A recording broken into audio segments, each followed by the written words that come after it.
guys, this is Abhishek and you are watching कैम श्रद्धा। तो कैसे हैं आप लोग? होप अच्छे होंगे, स्वस्थ होंगे, घर पर होंगे। ठीक है, तो आज बात करते हैं सॉलिड स्टेट का एक टॉपिक है जिसका नाम है पैकिंग, क्लोज्ड पैकिंग।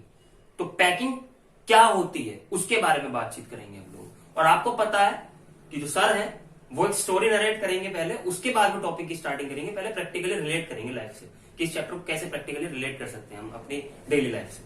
तो आप मुझे एक बात बताओ, इंसानों को साइंटिफिक नेम, इंसानों का जो साइंटिफिक नेम होता है वो क्या होता है? होमोसेपियंस होता है ना। तो होमोसेपियंस कैसे थे, कैसे स्टार्ट हुआ इनका बोलना चालना, तौर तरीका? अच्छा एक बात बताओ, पढ़ते क्यों? आप इसलिए तो पढ़ते हो कि आप पढ़ लो और अपनी नेक्स्ट जनरेशन को समझा दो और वो इस नेचर की देखभाल करें और सही से सलीके से रहे। एजुकेशन यही तो सिखाती है कि सलीके से कैसे रहना है।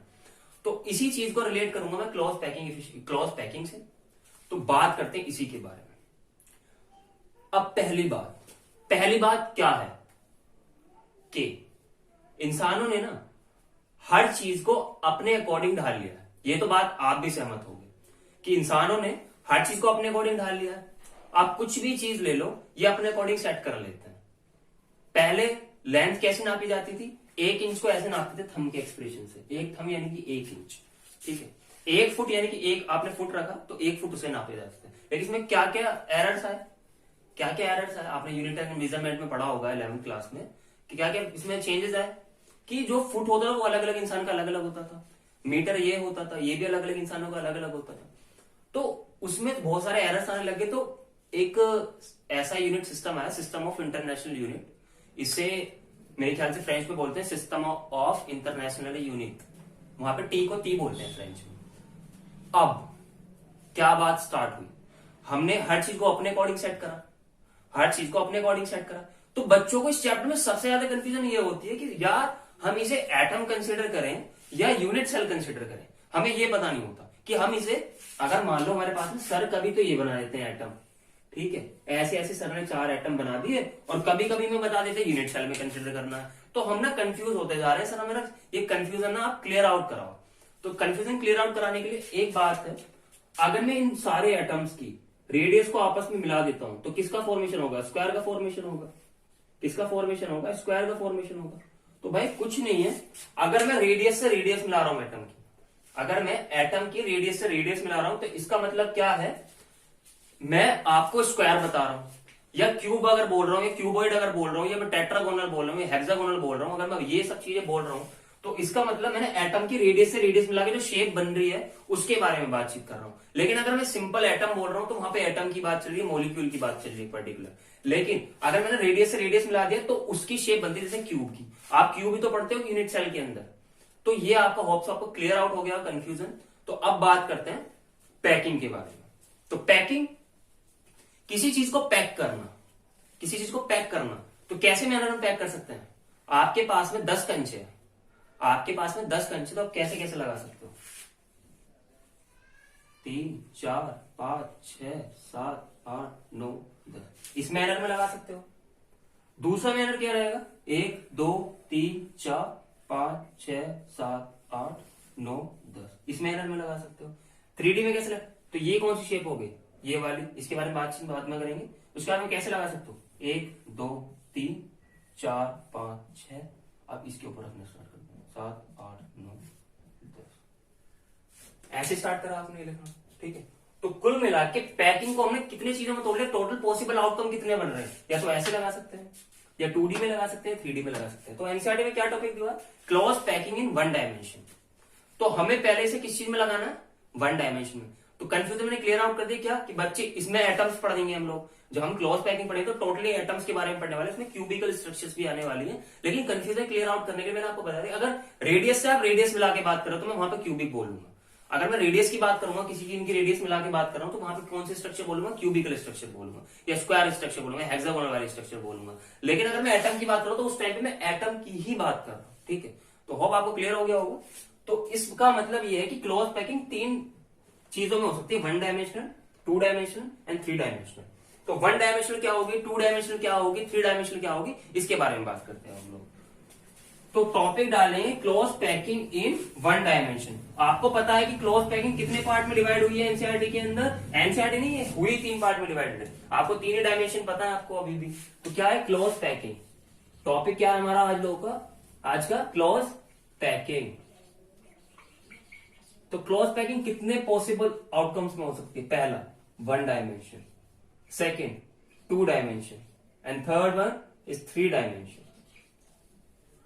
So there are 3 possible outcomes जिसमें क्लोज पैकिंग हो सकती है। 1 डायमेंशन, 2 डायमेंशन, 3 डायमेंशन। अब 1 डायमेंशन में किस तरीके से होगी? आपको क्यूबिकल स्ट्रक्चर नहीं लेना है, हेक्सागोनल स्ट्रक्चर नहीं लेना है, बस आपको एटम कंसिडर करना है। जब तक मैं बोलता हूं कि आपको एटम कंसिडर करने हैं, तो आपको एटम या मॉलिक्यूल ही कंसिडर करना है। और आपको ये भी पता है एटम और मॉलिक्यूल की स्ट्रक्चर स्फेरिकल होती है 3D शेप में, ठीक है? उसे ही कंसिडर करके चलेंगे हम लोग। तो बात करते हैं 1D के बारे में। अगर 1D में एटम्स को लगाना स्टार्ट करूं तो 1D होता क्या है रियलिटी में? 1D होता है जिसके अंदर लेंथ ही लेंथ हो, यानी कि एक ही डायमेंशन हो उसके अंदर। तो हम लेंथ के अकॉर्डिंग स्ट्रेच कर देते हैं। अगर मान लो एटम्स हमारे पास मॉलिक्यूल्स है और इसकी हमें पैकिंग करनी है, तो किस तरीके से पैकिंग करेंगे? हमारे पास मॉलिक्यूल है ये या एटम है ये, इसकी पैकिंग हम 1 डायमेंशन में कैसे करेंगे? ऐसे। या तो आप हॉरिजॉन्टली कर दो इसकी पैकिंग या आप वर्टिकली कर दो। काफी बच्चे बोलते हैं सर वर्टिकल नहीं कर सकते। कर सकते हैं, ऑफकोर्स कर सकते हैं। ये भी कर सकते हैं और ये भी कर सकते हैं। आपको तो देखने का नजरिया होना चाहिए कि बस उसमें एक ही डायमेंशन आना चाहिए। तो इसका मतलब 1 डायमेंशन के अंदर जो पैकिंग हो सकती है एटम्स के बीच में, वो इसी इन 2 ही पॉसिबल आउटकम्स में हो सकती है, तो हॉरिजॉन्टली या वर्टिकली। अब इसके अंदर एक टर्म आती है कोऑर्डिनेशन नंबर। तो कोऑर्डिनेशन नंबर क्या होता है? कोऑर्डिनेशन नंबर कुछ नहीं होता। कोऑर्डिनेशन नंबर होता है the number of neighbouring particles. Number of neighbouring particles मतलब कोऑर्डिनेशन नंबर के बारे में अगर हम बातचीत करेंगे, कोऑर्डिनेशन नंबर, तो इसकी डेफिनेशन अगर लिखने के लिए आ जाती है तो उसे लिखा देता हूं मैं। इसकी डेफिनेशन क्या होती है? The number of neighbouring particles, the number of neighbouring particles are known as coordination number. तो अगर मैं 1 डायमेंशन के अंदर, आपने क्लोज पैकिंग को 3 टॉपिक में डिवाइड करा। अब इसमें 3 टॉपिक में हम कैसे कैसे पढ़ेंगे बात को? पहले हम कोऑर्डिनेशन नंबर निकालेंगे हर चीज का, उसके बाद में किस टाइप की पैकिंग हो रही है, स्क्वायर क्लोज पैकिंग है, हेक्सागोनल है, क्यूबिकल है, उसके बारे में बातचीत करेंगे हम लोग, ठीक है? तो हम 3 या 4 पॉइंट में कंसिडर करेंगे, ठीक है?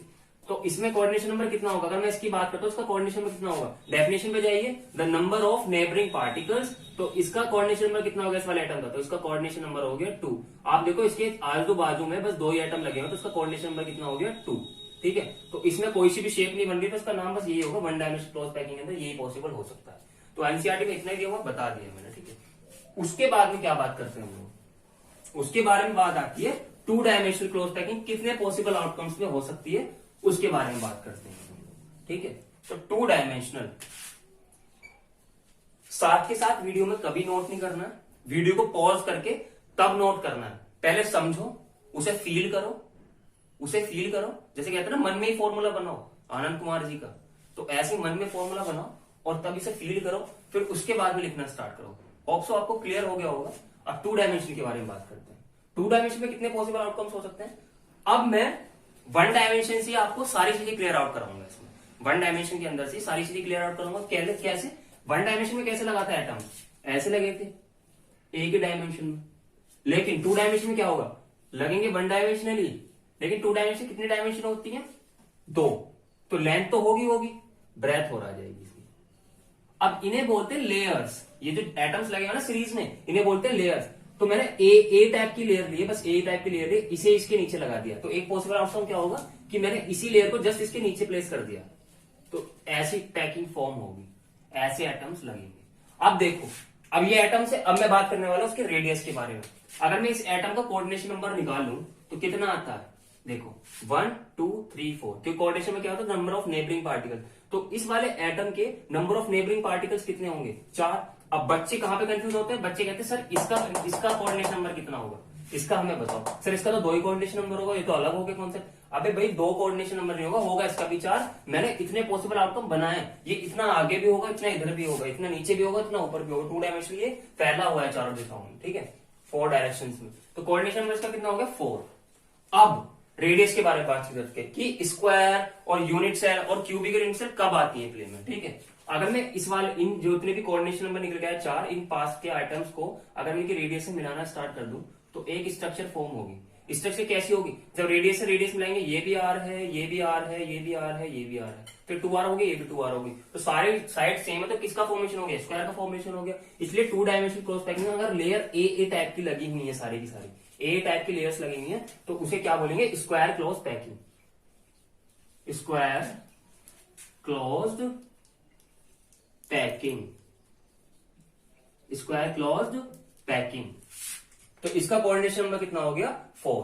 तो एक तो 2D में ये वाला पॉसिबल आउटकम हो सकता है, लेकिन एक दूसरे तरीके का भी तो हो सकता है, तो उसके बारे में बात करेंगे हम लोग, ठीक है। होप आप इसे वीडियो को पॉज करो और इसे नोट डाउन कर लो, ठीक है। आपने नोट डाउन कर लिया होगा, ठीक है। अब बात करते हैं दूसरा पॉसिबल आउटकम क्या होगा, इसे रब नहीं करते हैं, उधर ही समझाते हैं दूसरी साइड। एक तो ये हो गया। अब मैं एटम्स को कैसे लगाना स्टार्ट करता हूँ, 1 डायमेंशनली को ऐसे रिपीट करूंगा कि एक तो एटम ऐसे लगेंगे स्टार्टिंग वाला, लेकिन अब मैं इसके नीचे एटम नहीं लगाऊंगा, जो यहाँ पे इसका ये है, इसमें एटम्स लगाऊंगा, यहाँ पे एटम्स लगेंगे, ये यहाँ पर एटम्स लगेंगे। अब तो आप देखो, पहले इसमें कैसे लग रहे, ए टाइप की लेयर्स लग रही थी, लेकिन इसमें पहले अगर लेयर ये ए है और ये बी टाइप की लेयर है, क्योंकि ये थोड़ा सा आगे जाके लगी हुई है लेयर, तो इसका नाम मैंने बी लेयर रख दिया, ठीक है। तो कैसे लगी हुई है, अब इसका कोऑर्डिनेशन नंबर निकालना पड़ेगा हमें। तो अगर मैं इस वाले एटम का कोऑर्डिनेशन नंबर निकालता हूं, तो बताओ कितना, अरे निकाल भी लिया बड़ी जल्दी। कोऑर्डिनेशन नंबर कितना होगा इसका, 6। अब रेडियस से रेडियस मिलानी है, रेडियस से रेडियस मिलानी है, कैसे, इससे इसकी रेडियस मिला, उससे इसकी, इसके, तो क्या हो गया, हेक्सागन का फॉर्मेशन होगा। तो इसका मतलब अगर 2D में 2 केस होंगे, एक तो ऐसे लग सकता है केस, और 2D में एक ऐसे लग सकता है। अगर लेयर ए टाइप की तो स्क्वायर क्लोज पैकिंग होगी, और लेयर ए बी टाइप की तो किसका फॉर्मेशन हो रहा है, हेक्सागन का। तो इसलिए इसे क्या बोलेंगे, हेक्सागोनल क्लोज्ड पैकिंग, ठीक है। अब हाँ, सारे के सारे धुरंधरों, बस एक बात सुन लो मेरी, क्या कोऑर्डिनेशन नंबर के बेसिस पे ये मैंने डिफाइन नहीं करा है। कोऑर्डिनेशन नंबर के बेसिस पे मैंने इनके नाम लिखे, अगर 6 तो हेक्सागोनल हो गया, 4 है तो स्क्वायर हो गया, नहीं। अगर 4 है यहाँ पे तो रेक्टेंगल का भी तो फॉर्मेशन हो सकता था, मैंने स्क्वायर क्यों लिखा, स्क्वायर इसलिए लिखा क्योंकि रेडियस के अकॉर्डिंग मैंने सेट करा है, इसके अकॉर्डिंग देखना है। अगर 4 का लेके चलते तो यहाँ पे रेक्टेंगल भी हो सकता है, रेक्टेंगल क्रॉस पैकिंग हो सकता है, लेकिन यहाँ पे रेडियस सारी सेम है, तो इसलिए स्क्वायर का। तो कोऑर्डिनेशन नंबर का इसके नेम से कुछ लेना देना नहीं है, तो इसके नेम से कुछ लेना देना नहीं है, नेम से लेना देना किसका है, इसकी रेडियस का, ठीक है। तो मैंने रेडियस के बारे में जहां बात करूंगा, वहां पे इनकी पैकिंग के बारे में बात चल रही होगी, और अगर एटम्स के बारे में बात करूंगा तो वो कुछ और बात चल रही होगी, ठीक है। तो यही 2 पॉसिबल आउटकम हो सकते हैं 2D केस के अंदर। अगर लेयर, तो क्वेश्चन इंटेंस क्वेश्चन दिया हुआ है आपके एनसीईआरटी में, क्या 2D क्लोज पैकिंग के अंदर अगर लेयर ए टाइप की लगी हुई है, तो स्क्वायर क्लोज पैकिंग के अंदर कोऑर्डिनेशन नंबर कितना होगा, तो आप इजीली बता सकते हो 4, ठीक है। अब हेक्सागोनल के अंदर क्वेश्चन आ जाता है कि इस 2D क्लोज पैकिंग के अंदर अगर हेक्सागोनल क्लोज पैकिंग है तो उसके अंदर कोऑर्डिनेशन नंबर कितना होगा, तो आप बता दोगे इजीली 6 होगा, ठीक है। तो होप आपको क्लियर हो गया होगा। इसके बारे में बातचीत करते हैं हम लोग, किसके बारे में, 3D क्लोज पैकिंग के बारे में। अब अपने दिमाग की सारी नसें खोल लो, सब कुछ खोल लो। सब कुछ खोलने का मतलब वो नहीं है सब कुछ खोल लो, ठीक है। कितने मस्करी काटते हो भाई तुम, अच्छा है भाई, कोई नहीं, टाइम आता है सबका, टाइम आता है सबका, ठीक है। तो अब किसके बारे में बातचीत करेंगे हम लोग, 3 डायमेंशनल क्लोज पैकिंग के बारे में, 3 डायमेंशनल क्लोज पैकिंग के बारे में। मैं आपको फिर बता रहा हूं, आपको इमेजिनेशन पावर स्ट्रॉन्ग करनी है बेटा, अपनी इमेजिनेशन पावर स्ट्रॉन्ग करनी है। जितनी इमेजिनेशन आप खुद से सोचोगे, ऐसे नहीं यूट्यूब पे जाओ सर्च कर लो कैसे एटम्स लगे हुए होते हैं, कैसे सोचोगे, तो भाई आपको दे देंगे, सारा मेटेरियल प्रोवाइड करा देंगे, लेकिन आपको अपनी इमेजिनेशन पावर हाई करनी है, तभी आप इसके क्वेश्चन ढंग से लगा सकते हो। लेकिन अगर आपने अपनी इमेजिनेशन पावर स्ट्रॉन्ग नहीं करी, तो फिर भैया आपकी तो चैप्टर में बैंड बजने वाली है, ठीक। तो जहां से सीखने के लिए मिल रहा है, कैसे भी कंसिडर करो आप, मेरी ट्रिक मत अपनाओ, अपने ट्रिक अपनाओ, लेकिन आप इस चैप्टर को क्लियर करो, ठीक है। तो 3D में बातचीत करते हैं क्या, अब 1D में 1 लेयर थी, 2D में 2 लेयर थी और 2 पॉसिबल आउटकम थे। अब 3D के अंदर कितने पॉसिबल आउटकम निकलेंगे और क्या क्या उनके अंदर से नए नए फंडे निकल के आते हैं जो हमारे चैप्टर में हमारी क्वेश्चंस को सॉल्व करने में हेल्प करेंगे, उनके बारे में बात करते हैं। तो 3D के बारे में बात करते हैं। अगर मैं 3D में ऐसे लगाऊं, स्क्वायर क्लोज पैकिंग लेता हूं, अगर स्क्वायर क्लोज पैकिंग 2D में कैसी होती है, ऐसे एटम्स लगे हुए होते हैं, ऐसे इसके नीचे लगा हुआ होता है एटम, ठीक है, इसके नीचे एटम लगा हुआ होता है, फिर इसके जस्ट नीचे एटम लगा हुआ होता है, ठीक है। तो आप देखो 3D कैसे बनती है, 3 डायमेंशन की, यानी कि इसकी लेंथ भी हो अगर मैं इसे लेंथ मान लू L और ब्रेथ मान लू B,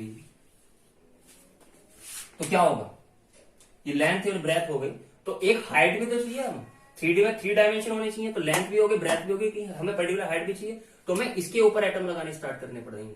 तो इसके ऊपर जैसे हमने एटम लगा दिए, तो ये 3D का पहला केस है। तो हम पहले केस में स्क्वायर क्लोज पैकिंग लेंगे और स्क्वायर क्लोज पैकिंग के कितने आउटकम निकलेंगे उन्हें बताएंगे। तो ऐसे एटम लगने स्टार्ट हो जाएंगे इसके ऊपर, तो कुछ ऐसी स्ट्रक्चर फॉर्म होगी।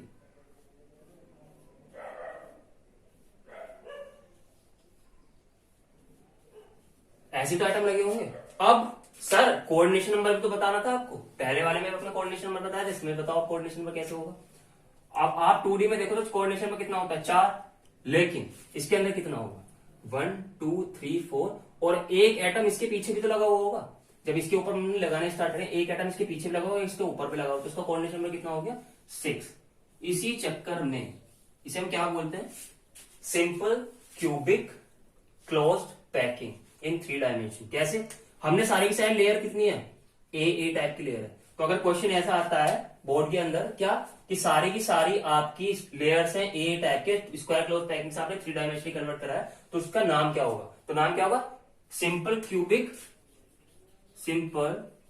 Cubic closed packing.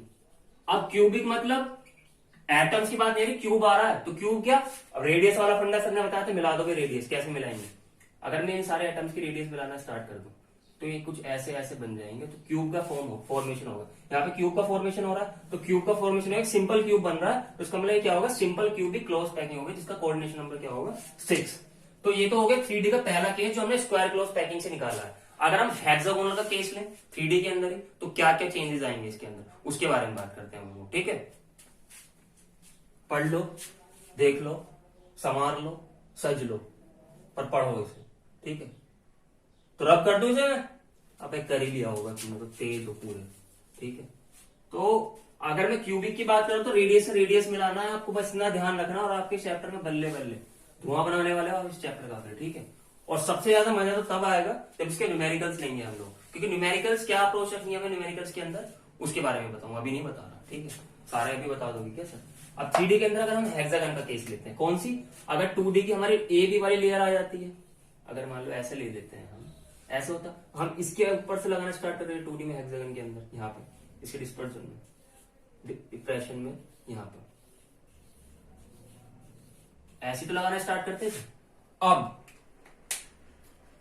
हमारे पास में बनते हैं 2 केस।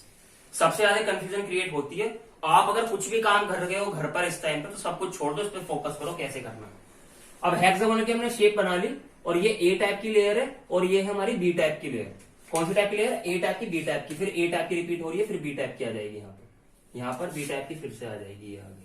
चलो बना ही देता हूँ, ये आगे बी टाइप की लेयर। अगर मैं इस पर रखना स्टार्ट करूं एटम को, तो एक एटम कह सकता हूँ जस्ट इसके ऊपर ही रख सकता हूँ, तो उसमें हमें कुछ नया सीखने के लिए नहीं मिलेगा, उसमें सब वही रहेगा। लेकिन अब हमारे अंदर लगती है खुजली कि सर हम इसके ऊपर ना रखते हैं, हम कहाँ रखेंगे, यहाँ पर रखेंगे, जो ये खाली स्पेस है ना, यहाँ पर रखेंगे एटम। तो भाई अपनी मिटा लो, यहाँ रख लो एटम, जहां जहां इसके होल दिख रहे हैं यहाँ एटम रख दो। फिगर क्लियर नहीं बन रही, मजा नहीं आ रहा फिगर में, मुझे खुद नहीं आ रहा, तुम्हें कैसे आएगा, दोबारा से बनाते हैं, मेरी हेल्प करो आप लोग। कैसे करोगे, पहले हेक्सागन की बनानी है, हेक्सागन की बनानी है शेप, तो ऐसे एटम लगेंगे, कुछ अलग मत समझ लेना, समझे ना, कितने क्यूट से लग रहे हैं, इसे कहते हैं सब्जेक्ट से प्यार हो जाना। इसकी हर चीज आपको क्यूट लगने लग जाएगी कुछ दिनों में। ठीक है, ये तो यही है, बस क्या कहते हैं नशा होता है। किसी ने, एक बंदे ने क्वेश्चन पूछा एक लड़के से कि भाई IIT क्या होती है या UPSC क्या होती है, तो उसने पता क्या जवाब दिया, उन्होंने बताया कि नशा होता है और भांग से भी भयंकर, भांग से भी भयंकर। ठीक है, तो भाई अरे थोड़ा लेक्चर आ गया अभी भांग के नाम से, इस पे ध्यान देते हैं। तो ऐसे लगेगी हेक्सागन में A type, B type, A type and B type, समझ गए, A type, B type, A type, B type, A B, A B, A B, A B repeat होती जा रही है। अब बच्चों की खुजली शांत करता हूं मैं कैसे? खुजली है बच्चों के अंदर क्या सर? पिछले वाले में आपने यहां पे लगा दिया था एटम, हमें नहीं चाहिए ये वाला एटम, हमें तो यहां चाहिए। लो भैया मिटा रहा हूं भाई खुजली तुम्हारी, यहां लगा दिया मैंने एटम। ये डॉटेड इसलिए बनाया कि आपको लगे 3D में ऊपर उभर के आ रहे हैं। इतना तो इमेजिनेशन आप कर लेते हो गए। हाँ भाई, आईआईटीएन बच्चे के अंदर पता क्या रहती है, जो आईआईटीएंस रहते हैं उनकी इमेजिनेशन पावर बहुत ज्यादा हाई होती है। उनकी इमेजिनेशन पावर इतनी ज्यादा हाई होती है कि वो घर में बैठे बैठे ये सोच लेते हैं कि मुझे आईआईटी के बाद में करना क्या है। सब बच्चे ये सोचते हैं कि अगर मुझे आईआईटी में जाना है तो बस कॉलेज वाले दिन मैं शॉपिंग करने जाऊंगा, वो करूंगा, फलाना करूंगा, ढिकना करूंगा। मतलब इमेजिनेशन पावर इतनी बड़ी हाई कि घर में बैठा है, वो घर में बैठा है, उसने टॉपिक भी स्टार्ट नहीं करा, इनफैक्ट सॉलिड स्टेट का चैप्टर उसने उठा के नहीं देखा, बिल्कुल भी कुछ स्टार्ट नहीं करा उसने। और पता क्या बात बोल देता हो, यार मैं तो ना रात इतना 4 घंटे निकाल लेते हैं इस बात में कि मैं आईआईटी में जाके करूंगा क्या। तो भाई उस पर अपना टाइम वेस्ट मत करो। ये भी सब चीजें ठीक है, लेकिन सोने से पहले अच्छी लगती है कि हाँ सपना सोचो, पढ़ने के टाइम पे पढ़ो और अपनी इमेजिनेशन पावर इसमें बिल्डअप करो, पेशेंस बना के रखो। ठीक है, तो इसके ऊपर रखना स्टार्ट कर दिया मैंने, इसके ऊपर रखना स्टार्ट कर दिया। ठीक है, रुको सर, क्या हुआ सर? जब मैंने इसके ऊपर ये एटम रखना स्टार्ट करा तो यहां तो एक बहुत छोटा सा होल बन जाएगा। अगर मान लो मैं 3 एटम ऐसे लगा रहा हूं, ये 3D में सोचना बच्चों, ये 3 एटम ऐसे लग रहे हैं, अगर मैं इसके ऊपर एक एटम ऐसे रख देता हूं तो एक होल नहीं बन जाएगा यहाँ पे? होल, ये होल नहीं बन जाएगा? अब बच्चे कहेंगे नहीं नहीं सर नहीं, हमें तो इसको कुछ नाम देना है, हमें तो इस होल को कुछ नाम देना। क्यों? हमारे अंदर खुजली रहती है बहुत बड़ी वाली, हम हर होल को नाम दे देते हैं, हर होल को नाम दे देते हैं। इसे भी हम नाम देंगे, कौन सा नाम देंगे? हम नाम देंगे इसे टेट्राहेड्रल वॉइड का। अरे सर ये क्या बोल दिया?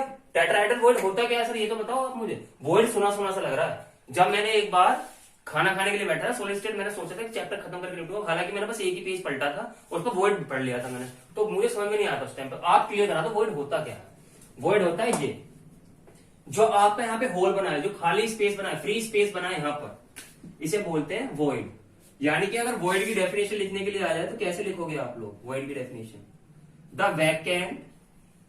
Vacant space between the atom, the vacant space between the atom is called void. यानी कि इसके बीच में जो वैकेंट स्पेस होगा एटम्स के बीच में, उसे क्या बोलेंगे हम लोग? वॉइड बोलेंगे।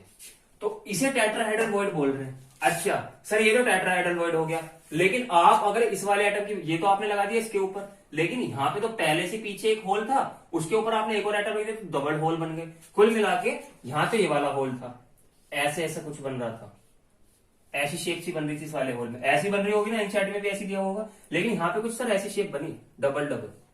ये तो सर ये वाला स्पेस तो ना ज्यादा जहरी मच गया, ये तो डबल गेम खेल दिया हम लोगों के साथ में, ये तो ऐसा ऐसा कुछ बन गया। तो इसका मतलब ये कौन सा वॉइड होगा? जिसने 2 टेट्राहेड्रल वॉइड छुपा रखे हैं। एक टेट्राहेड्रल वॉइड है, लेकिन ये तो इतना बड़ा होल है कि इसने 2 टेट्राहेड्रल वॉइड अपने अंदर संभाल लिए। तो ये कौन सा होगा? ये भैया होगा ऑक्टाहेड्रल। टेट्रा मतलब 4, ऑक्टा मतलब 8, तो इससे तो बड़ा वाले होगा ना, 4 का 2 गुना, यानी कि इसे क्या बोलेंगे हम लोग? Octahedral void. इस वाले वॉइड को हम क्या बोलेंगे? इसे तो बोलेंगे हम लोग टेट्राहेड्रल, टेट्राहेड्रल, और इसे बोलेंगे हम लोग ऑक्टाहेड्रल। क्यों? टेट्रा मतलब 4 होता है, हमने आईयूपीएससी में भी पढ़ा है, और ऑक्टाहेड्रल मतलब 8 होता है। तो टेट्रा का मतलब 4, ऑक्टा का मतलब 8, तो 4 का 2 गुना। अगर मैं टेट्राहेड्रल की बात करूंगा, अगर मल्टीप्लाई पे 2 करूंगा तो कुल मिला के 8 आ जाएंगे यहाँ पे। तो इससे क्या कॉन्सेप्ट निकला हमारा? बताओ जल्दी से। इससे हमारा ये कॉन्सेप्ट निकला कि जो ऑक्टाहेड्रल वॉइड होता है ना, वो टेट्राहेड्रल का 2 गुना होता है। ऑक्टाहेड्रल वॉइड होता है, टेट्राहेड्रल का 2 गुना होता है। और जितने वॉइड बनते हैं, सबसे इंपॉर्टेंट बात, जितने ऑक्टाहेड्रल वॉइड बनेंगे एक मॉलिक्यूल के अंदर, ये स्पेस लैटिस के अंदर जितने भी ऑक्टाहेड्रल वॉइड बनेंगे वो नंबर ऑफ एटम्स के इक्वल होंगे। जितने इसके अंदर नंबर ऑफ पार्टिकल्स होंगे उतने उसके अंदर ऑक्टाहेड्रल वॉइड बनेंगे। वरना अगर आपको यकीन ना हो रहा हो मेरी बातों पे, तो एनसीईआरटी की एक फिगर है जो आपको यहाँ पे दिख रही होगी स्क्रीन के अंदर, उसमें जाके देखो और उसमें एटम्स को गिनो और वॉइड्स को गिनो, आपको प्रॉपर उतने ही मिलेंगे। ठीक है, तो इससे एक कॉन्सेप्ट क्या निकला? इससे एक बहुत भारी कॉन्सेप्ट निकला। क्या? इसे मैं रब कर देता हूं, इसे रब कर देता हूं मैं, उस कॉन्सेप्ट के बारे में बातचीत करते हैं। इतना तो पता लगे ऑक्टाहेड्रल वॉइड जो होता है टेट्राहेड्रल का 2 गुना होता है। लेकिन सर कॉन्सेप्ट किसके बारे में बता रहे हो आप लोग, किस कॉन्सेप्ट की बात कर रहे हो, उसके बारे में बातचीत करेंगे। इसे रब कर दे रहा हूं, जल्दी से नोट कर लो। अरे नोट कर ही लिया होगा यार, इतना मजा आ रहा है ना, क्या बताएं बस। अब हमें पहली बात क्या पता लगी, अगर मान लो मैं इसमें मान लू, इस क्रिस्टल स्पेस लैटिस के अंदर मैं मानू टोटल नंबर ऑफ एटम्स हैं कितने, n, total number of atom कितने हैं n, तो वॉइड कितने हो गए, अरे सर ऑक्टाहेड्रल वॉइड कितने हो गए। सर आपने वो बावला समझा हुआ है क्या, अभी तो बताया था नंबर ऑफ एटम के कितने ऑक्टाहेड्रल वॉइड होते हैं, तो ये भी n हो गए। लेकिन टेट्राहेड्रल कितने होंगे भाई इसके अंदर, टेट्राहेड्रल कितने होंगे, टेट्राहेड्रल कितने होंगे 2n। क्यों 2n क्यों लिखा है, बच्चों कंफ्यूजन क्या होती है, अब एक मोटा आदमी है, अब उसकी 2 पतले आदमी में कंपैरिजन कर रहे हैं, तो मोटा आदमी तो एक ही होगा ना, तो n होगा, और टेट्राहेड्रल क्या होगा 2 पतले आदमी। तो एक मोटे को अगर आपने एक तराजू ली हुई है, तराजू के अंदर आपने एक मोटा इंसान बिठाया हुआ है, आपने इधर एक पतला इंसान बिठाया हुआ है, तो वो मोटा इंसान कितने पतलों के इंसान के बराबर है, 2 के इंसान के बराबर है। तो यहाँ पे क्या होगा टेट्राहेड्रल होगा 2n। तो इससे बहुत बड़ा कॉन्सेप्ट निकलता है। एक इंटेंस क्वेश्चन दिया हुआ आपके एनसीईआरटी के अंदर, क्या दिया हुआ है कि 0.5 मोल दिए हुए हैं किसी भी एटम के, उससे हमें पार्टिकल्स निकालने, उसके बाद में उसमें नंबर ऑफ टेट्राहेड्रल वॉइड और ऑक्टाहेड्रल वॉइड बताना है, उसमें टोटल नंबर ऑफ वॉइड्स बताना है कितना कैलकुलेट करके, ठीक है। तो इस कॉन्सेप्ट को ध्यान से देखो, इस कॉन्सेप्ट की बातचीत करते हैं इंटेंस क्वेश्चन पे, और वहां पे आप उसे चीर फाड़ दोगे क्वेश्चन को, ठीक है। अब सर हमारी ये वाली खुजली भी शांत हो गई, थैंक यू, इतना बोल दिया, थैंक यू बोलने की कोई जरूरत नहीं है, मेरा फर्ज है, मैं बता रहा हूं। अब इसके बारे में बात, इसके बाद में क्या बात आती है, सर आपने टेट्राहेड्रल वॉइड बता दिया, अब ऑक्टाहेड्रल वॉइड बता दिया, लेकिन मेरा एक दोस्त है रमेश नाम का, अब रमेश ने कोई नया नाम ले लो, आप पता कौन सा नाम लेते हैं, नाम लेते हैं जेंडर, कूल लग रहा है, नाम लेते हैं जेंडर। जेंडर ने क्या कहा, सर एक बात बताऊं, आपने ये तो हमें पढ़ा दिया कि हेक्सागोनल की ए बी टाइप की लेयर लेनी है, चलो हमें मान लो हमें पहले क्लियर नहीं होता, लेकिन इससे 20% हमारे क्लियर हो गया है कि ये टेट्राहेड्रल है, ये ऑक्टाहेड्रल है, चलो हमने इतना ही मान लिया, हमने आपके ऊपर एहसान दिखा दिया कि हम समझ गए इसे। लेकिन सर अगर मैं तीसरी लेयर अगर लेके आता हूं, तीसरी लेयर में टेट्राहेड्रल को भी कवर कर दूं और तीसरी लेयर में ऑक्टाहेड्रल को भी कवर कर दूं, फिर क्या उखाड़ लोगे आप मेरा, फिर क्या कर लोगे, फिर क्या नई स्ट्रक्चर फॉर्म होगी। भाई रुक जा, उसे भी बताऊंगा कैसे, ऐसी स्ट्रक्चर बनाएंगे पहले हम लोग, बन गई। अब मैंने क्या बताया, इसके ऊपर वॉइड के ऊपर जो बन रहे हैं, इसके ऊपर एटम रखने हैं, तो यहां पे बनेगा टेट्राहेड्रल, यहां बनेगा ऑक्टाहेड्रल, ठीक है। लेकिन अब तीसरा केस क्या आता है, 3D के अंदर पहला केस हमने क्या पढ़ा, सिंपल क्यूबिक क्लोज पैकिंग, जिसका कोऑर्डिनेशन नंबर होता है 6, उसके बारे में हमने बात की टेट्राहेड्रल ऑक्टाहेड्रल वॉइड के बारे में, जो हेक्सागोनल केस को लेकर। लेकिन स्क्वायर क्लोज पैकिंग के अंदर तो 3D के अंदर एक केस होगा, लेकिन हेक्सागोनल के अंदर होंगे 2 केस, और 2 केस के अंदर भी दूसरा वाला केस होगा, उसके अंदर भी 2 केस होंगे। तो भाई खुजली मुझे भी है, मैं मिटा के मानूंगा आपकी, कैसे, ये टेट्राहेड्रल, ये ऑक्टाहेड्रल। अब हेक्सागोनल के अंदर एक और चीज आती है, सर मैं तो उसके ऊपर एक और लेयर रखूंगा, लेकिन रुक भाई, लेयर रखने वाला है ना तू, तो एक काम कर, अगर तू इसके ऊपर लेयर रखेगा तीसरी, अगर मान लो हमने ये पहली लेयर थी ये, उसके ऊपर एक और लेयर रखनी स्टार्ट, अगर मैं तीसरी लेयर इसके ऊपर रखनी स्टार्ट करता हूं, तो मुझे ऑक्टाहेड्रल वॉइड ढकने पड़ेंगे। मुझे अगर इस साइड से देखता हूं, बोर्ड के इस वाली साइड से देखता हूं मैं, तो मुझे ऑक्टाहेड्रल वॉइड कवर करने पड़ेंगे अगर मैं तीसरी लेयर लगा रहा हूं तो। लेकिन अगर मैं तीसरी लेयर दूसरे सेंस में लगा रहा हूं, तो मुझे पीछे, अगर मैं पीछे से लगा रहा हूं, पीछे से लेयर लगा रहा हूं, तो मुझे टेट्राहेड्रल वॉइड पहले कवर करना पड़ेगा। पहले सोचो इसे, क्या कि मुझे पहले अगर मैं इधर की साइड से लगा रहा हूं, बोर्ड की फ्रंट साइड से लगा रहा हूं, तो मुझे ऑक्टाहेड्रल वॉइड कवर करना पड़ेगा। क्यों, पहली लेयर ये, दूसरी लेयर ये, तीसरी लेयर जब लगाओ तो आपको ऑक्टाहेड्रल कवर, क्योंकि टेट्राहेड्रल पहले ही कवर है। लेकिन आप इसे पलट के देखो, इसे पलट के अगर ऐसी बेस फॉर्म होगी इसकी, इसे पलट के ऐसी तो लगेगा पीछे से दिखने में ऐसी तो रहेगा ना, ये पीछे से दिखने में ऐसी तो रहेगा ना। तो पीछे से जब आप कवर करोगे, उधर से तो पहले कवर है, लेयर लगी हुई है, तो जब पीछे से कवर करोगे तो टेट्राहेड्रल वॉइड कवर होगा। तो इसके अंदर 2 केस आएंगे, आपके एनसीईआरटी में 2 केस हुए कि हेक्सागोनल के अंदर आपने ये तो बताया टेट्राहेड्रल ऑक्टाहेड्रल क्या होते हैं, लेकिन अब अगर हम वॉइड को कवर कर रहे हैं तो पहले टेट्राहेड्रल कवर करना पड़ेगा हमें, उसके बाद में हमें ऑक्टाहेड्रल को कवर करना पड़ेगा। तो पहले करते हैं टेट्राहेड्रल को कवर, कौन सी फॉर्मेशन होती है, ठीक है। तो कवरिंग टेट्राहेड्रल वॉइड, टॉपिक डाल लो कवरिंग टेट्राहेड्रल वॉइड, कर हर मैदान फतेह, ठीक है, फाड़ देंगे इस चैप्टर को। 3D अब क्या, कवरिंग केस 2 मान लेते हैं इसे, कवरिंग, या एनसीईआरटी में ये भी हुआ है जब आपने हेक्सागोनल के ए बी टाइप के ऊपर आपने दूसरी लेयर रखी तो कब, यानी कि अगर प्लेसिंग सेकंड लेयर, तो सेकंड लेयर में टेट्राहेड्रल ऑक्टाहेड्रल बने, एनसीईआरटी के अंदर ऐसे हुआ। लेकिन अगर लेयर 3 प्लेस करते हैं, टॉपिक ये हुआ एनसीईआरटी के अंदर, अगर हम थर्ड लेयर को प्लेस करते हैं तो क्या उसके अंदर चेंजेस आएंगे। तो थर्ड लेयर हम दो तरीके से लगा सकते हैं, एक तो ऑक्टाहेड्रल वॉइड को ढकने के लिए, सिंपल सी बात है, एक तो थर्ड लेयर को हम कैसे लगा सकते हैं, एक तो ऑक्टाहेड्रल वॉइड को ढकने के लिए और एक टेट्राहेड्रल वॉइड को ढकने के लिए। तो पहला केस हम लेते हैं क्या, covering tetrahedral void, covering tetrahedral void, covering tetrahedral void. तो अगर मैं इधर की साइड से टेट्राहेड्रल वॉइड को कवर करता हूं, इमेजिन करना है कि पीछे तो हमने लगाई हुई पीछे केस में, लेकिन हमें इधर की साइड से टेट्राहेड्रल वॉइड को कवर करना है, तो हमने कर दिया भाई टेट्राहेड्रल वॉइड को कवर इधर से, तो इधर से भी सेम फॉर्म हो गई। तो कौन सी स्ट्रक्चर बनेगी, अगर मैं बराबरी स्टार्ट कर दूं, ये ऐसी स्टार्ट कर दूं, तो अगर मैं लेयर लगानी स्टार्ट करूंगा, तो पहली लेयर ये थी, दूसरी लेयर इसके नीचे लगी होगी जिसको इसमें ऑक्टाहेड्रल वॉइड बन रहे होंगे, ऊपर भी ऑक्टाहेड्रल वॉइड बन रहे होंगे, तो कौन सी लेयर बनेगी, ए बी टाइप की लेयर बनेगी, ए बी टाइप की लेयर बनेगी। तो अगर मैं टेट्राहेड्रल वॉइड को कवर कर रहा हूं तो उसमें कौन सी, अगर मैं पहले केस में टेट्राहेड्रल वॉइड को कवर कर रहा हूं तो कौन सी लेयर बनेगी, ए बी टाइप की लेयर बनेगी। उसे हम क्या बोलेंगे, उसे बोलेंगे हम लोग क्यूबिक क्लोज पैकिंग, ठीक है, लेकिन उसे बोलेंगे हम लोग क्यूबिक क्लोज पैकिंग। तो टेट्राहेड्रल वॉइड को अगर ए बी टाइप से कवर कर रहे हैं तो उसे क्यूबिक क्लोज पैकिंग बोलेगा। हाँ, अगर मैं ऑक्टाहेड्रल केस 2 ले लूं, ऑक्टाहेड्रल को कवर कर रहा हूं, क्या, covering octahedral void, covering octahedral void, अगर मैं कवर कर रहा हूं ऑक्टाहेड्रल वॉइड को, तो ऑक्टाहेड्रल वॉइड को मुझे इधर की साइड से कवर करने पड़ेंगे। तो अगर मैं ऑक्टाहेड्रल वॉइड को कवर कर रहा हूं तो 3 लेयर आ जाएंगी, ए बी सी, क्योंकि पहली लेयर लग रही है, दूसरी लेयर ये है। लेकिन अगर मैं उस टेट्राहेड्रल वॉइड को करूंगा तो ये वाली लेयर पीछे रिपीट हो जाएगी। लेकिन अगर मैं ऑक्टाहेड्रल को कवर कर रहा हूं तो तीसरी लेयर हो जाएगी पार्ट में। तो तीसरी लेयर जब आएगी तो उसमें एक स्ट्रक्चर का फॉर्मेशन होगा, किसका, एफसीसी का, फेस सेंटर्ड स्ट्रक्चर का फॉर्मेशन होगा। इसीलिए एफसीसी हो या सीसीपी हो, ये दोनों सेम है। अगर क्वेश्चन में आपको कहीं दिख रहा है एफसीसी और कहीं दिख रहा है सीसीपी, तो ये दोनों भाई सेम होते हैं, तो न्यूमेरिकल में सेम लिखना है, ठीक है। तो होप सो आपको ये पूरा टॉपिक क्लियर होगा।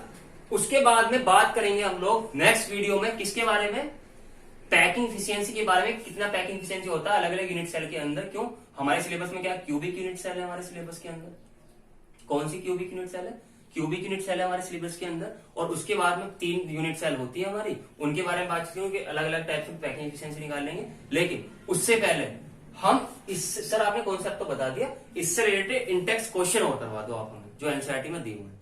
चलो इंटेक्स क्वेश्चन के बारे में बातचीत करते हैं। तो टॉपिक डालते हैं क्या, इंटेक्स क्वेश्चन का, टॉपिक क्या डालते हैं, इंटेक्स क्वेश्चन का।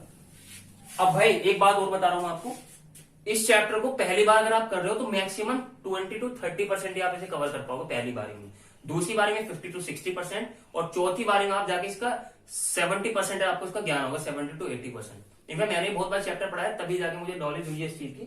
आप, मेरी इमेजिनेशन पावर खुली है, तो कभी भी इस चैप्टर को आप एक बार पढ़ रहे हो या 2 बार पढ़ रहे हो और आपको बिल्कुल भी समझ में नहीं आया, तो कहीं आपकी गलती नहीं है। ये चैप्टर इतना बड़ा ना समझ है, ठीक है, ये समझ में देरी से आता है, लेकिन आ जाता है, बड़ा भोला है बेटा चैप्टर ये, ठीक है, आ जाएगा धीरे धीरे। तो डिमोटिवेट बिल्कुल मत होना कि यार मुझे 2 बारी में चैप्टर नहीं आया, मेरे दोस्त को तो 3 बारी में आ गया, वो उसकी इमेजिनेशन पावर अलग है, आपकी अलग है, तो आपको उससे देख के डिमोटिवेट नहीं होना। लेकिन आपको एक सिंपल बात बतानी है कि ये चैप्टर अगर आपको 3 बारी में समझ में आ गया 70%, तो आप समझ लो बहुत बढ़िया खेल रहे हो, ठीक है।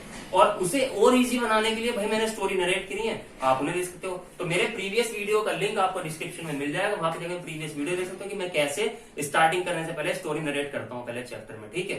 तो अब बात करते हैं इंटेक्स क्वेश्चन के बारे में।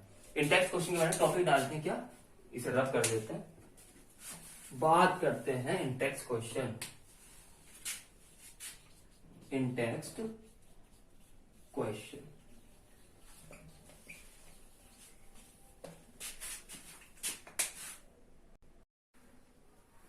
तो चीतो, अब बात करते हैं इंटेक्स्ट क्वेश्चंस के बारे में। तो पहला, अच्छा, एक तो चीता होता है, चीते का अपोजिट सेक्स क्या होता है, चीतनी, चीता, अब कहाँ लेना हूँ, फंसा रहे हो मुझे, समझ लेना जो भी इस वीडियो को देख रहा हो, ठीक है। अब बात करते हैं इंडेक्स क्वेश्चंस के बारे में। इंडेक्स क्वेश्चन पहला क्या है, एनसीईआरटी मेरे नीचे रखी हुई है, पढ़ना है मुझे, पढ़ लेते हैं। What is the 2 dimensional coordination number of a molecule in square close pack layer. बता दिया सर ने, तो ये क्या square pack close pack layer होती है 2 डायमेंशन के अंदर, उसके अंदर कोऑर्डिनेशन नंबर कितना होता है, 4। कहीं से कुबेर का खजाना मिल गया तुम लोगों को। Coordination number is equals to 4, लिख दिया मैंने, लिख दिया। ये ऐसे टिक हो जाएगा बोर्ड के अंदर, 1 मार्क्स मिल जाएगा पूरा, ऐसा होगा। बोर्ड के अंदर आपको प्रॉपर प्रेजेंटेशन चाहिए, फॉर्म एक प्रॉपर फॉर्मेट होना चाहिए आपके क्वेश्चन का, ठीक है। प्रॉपर फॉर्मेट के साथ में आपको फ्रेमिंग करनी है क्वेश्चन की। तो अगर 1 मार्क में क्वेश्चन आ रहा है तो आप सिंपली कोऑर्डिनेशन नंबर 4 लिख सकते हो। वैसे 2 मार्क्स में क्वेश्चन आएगा नहीं, फिर भी मैं बता रहा हूँ। कोऑर्डिनेशन के अलग एक ब्रीफ एक्सप्लेनेशन देना है आपको इस क्वेश्चन के बारे में। अगर मान लो 2 नंबर में आ जाता है क्वेश्चन, तो आप कैसे दोगे, तो आप यहाँ पर सिंपली आप स्ट्रक्चर बनाओगे इस चीज की। स्ट्रक्चर कैसे बनाओगे, वही वाली जो मैंने बताई थी, ऐसे गोले गोले बनाने। ये गोले गोले नहीं, ये मॉलिक्यूल्स है, ये गोले गोले नहीं, ये मॉलिक्यूल्स है, ठीक है। तो ये मॉलिक्यूल्स बना दिए हमने, और थोड़ा नीट एंड क्लीन डायग्राम बनाना है, थोड़ा टाइम लेना। हमारी लड़ाई उससे नहीं है कि हमें कितने टाइम में खत्म करना है, हमें अपनी खुद की स्ट्रेंथ निखारनी है। हर बंदे की अलग अलग स्ट्रेंथ होती है अपनी खुद की, तो अपनी खुद की स्ट्रेंथ निकालनी है। तो किसी की डायग्रामेटिकली एक्सप्रेशन अच्छा हो तो डायग्राम में अपनी जान झोंक दो पूरी। अब इसका कोऑर्डिनेशन में कितना होगा, 4। कितना हो गया, 4। तो ऐसे आप बताओगे, यहां पर लिख दोगे एरो बना के कोऑर्डिनेशन नंबर इक्वल्स टू 4, ठीक है। सेकंड क्वेश्चन क्या आता है, सेकंड क्वेश्चन थोड़ा सा ट्रिकी सा है और इंटरेस्टिंग सा भी है। उससे आपको पीछे का जो मैंने आपको टेट्राहेड्रल ऑक्टाहेड्रल का कॉन्सेप्ट बताया था ना, कि octa is equals to twice into tetrahedral, बताया था ना, octa is equals to twice into tetrahedral.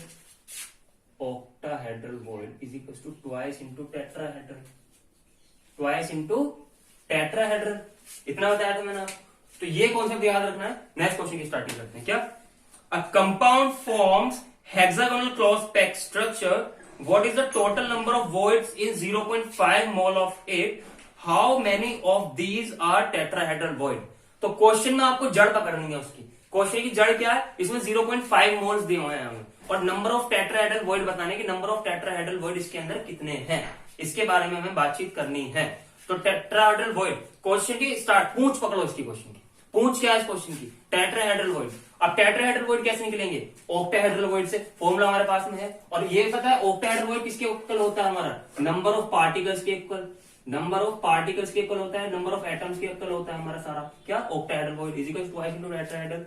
तो मोल्स दिए हुए हैं हमें, मोल से हम क्या निकालेंगे, नंबर ऑफ पार्टिकल्स निकालेंगे, जो किसके इक्वल होगा, ऑक्टाहेड्रल वॉइड के इक्वल होगा, और जो 2s इनटू टेट्राहेड्रल कर देंगे, टेट्राहेड्रल वॉइड निकल के आएगा, टोटल नंबर ऑफ वॉइड हमारी कैलकुलेट हो जाएगी इजीली। लेकिन उससे पहले हम क्या बातचीत करेंगे, क्वेश्चन की फ्रेमिंग कैसे करनी है। गिवन क्या लिखा हुआ है कि हमें मोल दिए हुए हैं, कितना मोल्स दिए हुए हैं हमें, कितने, 0.5, ठीक है। अब हमें नंबर ऑफ पार्टिकल्स निकालने हैं। अब नंबर ऑफ पार्टिकल्स निकालने का सिंपल सा फॉर्मूला होता है क्या, कि नंबर ऑफ पार्टिकल्स निकालने का, हमें मोल दिया हुआ है तो क्या करते हैं, सिंपली अवोगाड्रो नंबर से मल्टीप्लाई कर देते हैं, तो हमारा क्या निकल गया, नंबर ऑफ पार्टिकल्स निकल के आते हैं, अगर हमें मोल दिए हुए हैं। तो उसका फॉर्मूला क्या होता है, वी नो, अगर 2 मार्क्स में क्वेश्चन आता है तो आपको ऐसे फ्रेमिंग करनी है, we know number of particles is equals to, number of particles is equals to moles, number of moles into Avogadro number. Avogadro number बच्चे को भी पता होता है, दूध पीते बच्चे को भी पता होता है, क्या होता है दूध पीते बच्चे को क्या पता होता है, ये होता है 0.5 मोल दिए हुए हैं गिवन, यहां से चेक के लिख दिया है, इंटू एवोगाड्रो नंबर कितना होता है 6.022 इंटू 10 की पावर 23। सर 23 होता है तो 22 की लिख दिया। अबे फिजिकल केमिस्ट्री का फंडा ये लेके चलना, जिस मेथड से आपकी 0.3 में कोई इफेक्ट नहीं पड़ने वाला क्वेश्चन के अंदर, लेकिन आपकी कैलकुलेशन इजी हो जाएगी। कैसे, 0.5 को क्या लिख सकते हैं हम लोग, 1/2 इंटू 6.022 इंटू 10 की पावर 23। इससे अगर हमसे काटते हैं, कट करते हैं 3.011 आ जाएगा, तो क्या आ जाएगा 3.011 इंटू 10 की पावर 23। पार्टिकल्स आ गए। अब हमें पता है क्या, number of particles is equals to, number of particles is equals to octahedral void, इतना हमें पता है, number of particles is equals to octahedral void. तो कितना हो गया ऑक्टाहेड्रल वॉइड, 3.011 इंटू 10 की पावर 23 इंटू 10 की पावर 23। अब टेट्राहेड्रल वॉइड कैसे काउंट करेंगे? तो number of tetrahedral void is equal to कितना होगा? ट्वाइस इंटू 3.011 इंटू 10 की पावर 23। तो क्या हो गया? 6.022 इंटू 10 की पावर 23। अरे ये तो अवोगाड्रो नंबर ही आ गया, ये तो अवोगाड्रो नंबर ही आ गया ना, ये जो आया था, क्योंकि इसमें 2 से डिवाइड कर दिया, यहाँ पे 2 पे मल्टीप्लाई कर दिया। तो क्वेश्चन हो गया आपका ये खत्म, क्वेश्चन आपका हो गया है खत्म। लेकिन अगर आपको टोटल नंबर ऑफ वॉइड निकाले तो ऑक्टाहेड्रल प्लस ये कर दो टेट्राहेड्रल, तो टोटल नंबर ऑफ वॉइड निकल के आ जाएंगे कितना है इसके अंदर। इसको बताने के बाद आपको एक बात बताऊंगा, क्या फिजिकल केमिस्ट्री जो होती है ना आपकी, न्यूमेरिकल पार्ट में बहुत ज्यादा होता है, तो आपको कैलकुलेशन इजी करनी है, कैलकुलेशन इजी करनी है आपको इसके अंदर। तो हर क्वेश्चन के अंदर मैं आपको प्रॉपर एनसीईआरटी के एक एक क्वेश्चन बताऊंगा और उसके अंदर बताऊंगा कि आप हर क्वेश्चन के अंदर कैसे कैलकुलेशन इजी कर देते हैं। क्योंकि आप अगर एग्जाम आइडिया से पढ़ते हो या कोई सी बुक उठा लेते हो, तो उसमें कैलकुलेशन ऐसी दी होती है, आप इजीली सॉल्व कर सकते हो। लेकिन जो एनसीईआरटी की कैलकुलेशन होती है वो थोड़ी हार्ड रहती है, तो उनका प्रॉपर फॉर्मेट बताने के बाद में उनकी कैलकुलेशन भी सॉल्व करवाऊंगा मैं, ठीक है। लेकिन तब तक के लिए सुरक्षित रहें, घर पर रहें, सतर्क रहें, stay home, stay healthy. Thank you, bye bye.